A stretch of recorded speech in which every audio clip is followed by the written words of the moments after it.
बिस्मिल्लाहिर्रहमानिर्रहीम। अस्सलामु अलैकुम वरहमतुल्लाहि वबरकातुहू। और हम डिस्कस कर रहे थे प्रोनाउंस को। अब इसी में नेक्स्ट जो चलेगा तो वो आपके इंट्रोगेटिव प्रोनाउंस आ जाते हैं। ठीक है, इंट्रोगेटिव मीन्स सवालिया, यानी ये वो प्रोनाउंस हैं जिसमें हम किसी के बारे में सवाल पूछ सकते हैं। उसमें हु, हुम, हुज, व्हाट एंड विच। ठीक है, अब हु का क्या मतलब है? हु का मतलब है कौन, यानी who is he talking to, वो किससे बातें कर रहा है। यानी कभी ये कौन के मीनिंग में आएगा। अब जैसे हम कहते हैं हु इज़ देयर, कौन है, तो ये कभी किस के मीनिंग में ये आएगा। इस वजह से ये है कि जब आप यानी आपने कॉन्टेक्स्ट को देखना है कि किस तरह वो यूज़ हो रहा है।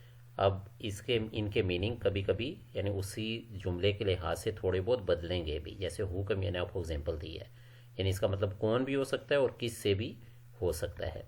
इस तरह हुम, तो ये भी है किस के साथ। ठीक है, हुम आर यू प्लेइंग विद, आप किसके साथ खेल रहे हैं। हुम इज ही टॉकिंग टू, वो किससे बातें कर रहा है। ठीक है, फिर आ गया विच। तो विच क्या है? लाइक कौन सा के मीनिंग में। Like which of these bags is yours, के इन बैग्स में से आपका कौन सा है। विच डू यू प्रेफर, आप किस चीज़ को तरजीह देते हैं या आप क्या तरजीह देते हैं। तो इसलिए आपने इन वर्ड्स को यूज़ करते हुए थोड़ा सा ये ध्यान रखना है कि ये सेंटेंस के लिहाज से इनके उर्दू मीनिंग्स थोड़े से बदल जाएंगे। इसी तरह हुज है, तो हुज क्या है? किसका। Whose is this umbrella. ठीक है, हुज आर दीज ग्लव्स। फिर व्हाट है, तो क्या की मीनिंग में आमतौर पे यूज़ होता है, बल्कि वो क्या का मीनिंग है। मतलब what is your dog's name, what are you talking about, what is the time. Okay, so these are the words. और ये सारे के सारे क्या है, इनको हम ये कौन से प्रोनाउंस हैं? Interrogative pronounce. गुड।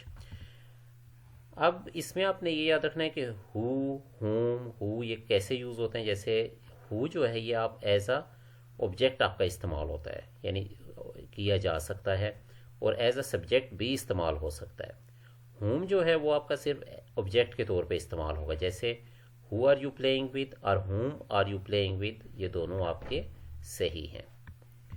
नेक्स्ट आपके आ जाते हैं डिमॉन्स्ट्रेटिव प्रोनाउंस। तो इसमें बस 4 लफ्ज़ आपने याद रखने हैं, दिस, दैट, दीज, दोस। यानी डिमॉन्स्ट्रेट क्या मतलब है? इशारा करना। लाइक दीज आर शीप, ये भेड़ें हैं। दोज आर गोट्स, और वो क्या है? वो बकरियां हैं।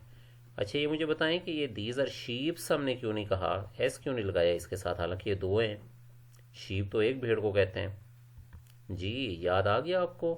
हाँ जी, हमने सिंगुलर प्लूरल में क्या पढ़ा था कि कुछ ऐसे वर्ड्स हैं जो हमेशा एज अ सिंगुलर ही यूज़ होते हैं। ठीक है, जिसमें यानी चाहे वो एक हो चाहे एक से ज़्यादा हो, हमने उसके साथ एस नहीं लगाना। तो अब इसमें this is my house, this is a hill, that's John's house, तो ये सारे इसमें इशारे की तरफ इस्तेमाल हो रहे हैं। आगे आपकी ग्रामर हेल्प में आपने दिस और दीज यूज़ होगा जो चीज़ें हमारे करीब हैं, और दैट और दोस्त कहाँ पे होगा? जो चीज़ें हमसे दूर हैं। ठीक है, फार्दर, ये फार्दर वर्ड है, FARTHER। फार्दर अवे मीन्स थोड़ा डिस्टेंस पे होना या दूर होना। Now exercise 1 is there. तो यहाँ पे आपने एक लाइन ड्रा करनी है सब्जेक्ट और ऑब्जेक्ट्स के लिए। ठीक है, जैसे आई है तो आई के लिहाज से क्या हो जाएगा नीचे वालों में से? आई, मी।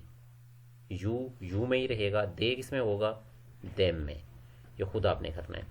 आगे आपका एक्सरसाइज 2 इज़ देयर। तो ये आपने प्रोनाउंस यूज़ करने हैं। Like if it is Peter and I R brothers, कि मैं और पीटर भाई हैं। Dash share a bedroom together, तो यहाँ पे क्या आ जाएगा? पीटर एंड आई चूँकि प्लूरल हो गया तो यहाँ पे क्या आ जाएगा? We share a bedroom together. ठीक है, इसी तरह आप नंबर 5 देख लें। Children dash are making too much noise, तो क्या आएगा यहाँ पर? चिल्ड्रन की वजह से। ठीक है, तो चिल्ड्रन के बजाय यहाँ पे आ जाएगा यू। उर्दू में जैसे हम कहते हैं ना कि बच्चों आप बहुत ज़्यादा शोर कर रहे हैं, तो क्या हो जाएगा? यहाँ पे यू आ जाएगा। चिल्ड्रन यानी चिल्ड्रन को कहा जा रहा है you are making too much noise. ठीक है, in the same way last वाला देख लें। What are dash reading Jenny, तो क्या हो जाएगा? What are you reading Jenny, यानी जेनी सामने मौजूद है और उसी के लिहाज से उनसे कहा जा रहा है, तो what are you reading Jenny. Then exercise 3 is there. It is about reflexive pronouns. तो अब आपने इसी के लिहाज से यूज़ करना है सेल्फ या सेल्व्स लगाना है। जैसे इसमें से कुछ 2-1 सेंटेंस हम कर लेते हैं। पहला देख लें। No one can help us, we have to help ourselves. क्या आ जाएगा?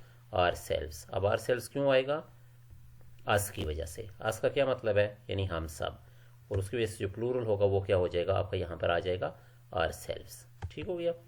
इसी तरह हाँ, नंबर 4 देख लें। I heard dash in the playground yesterday. तो क्या हो जाएगा? I heard myself in the playground yesterday. So बाकी आप खुद देख लें, और कोई मसला हो वो आपने पूछ लेना है। Then exercise 4 is there. यहाँ पे आपने लगाने हैं इंट्रोगेटिव प्रोनाउंस। ठीक है, इंट्रोगेटिव प्रोनाउंस कौन से हैं? यानी सवालिया जिनसे आपने सवाल पूछे हैं, व्हाट, विच वगैरह इस तरह के। जैसे first one is dash is the matter with you. तो क्या हो जाएगा? What is the matter with you. ठीक है, what is the matter with you. और इसके अलावा एक दो और देख लें। हाँ, नंबर 4 देख लें। Dash do you wish to speak to. कि आप किससे बात करना चाहते हैं? तो क्या हो जाएगा? whom do you wish to speak to, WHOM। सो इनकी प्रैक्टिस आप कर लें। Hopefully this topic is clear to you, and if there is some question you can ask. Thank you very much, and अस्सलामु अलैकुम वरहमतुल्लाहि वबरकातुहू।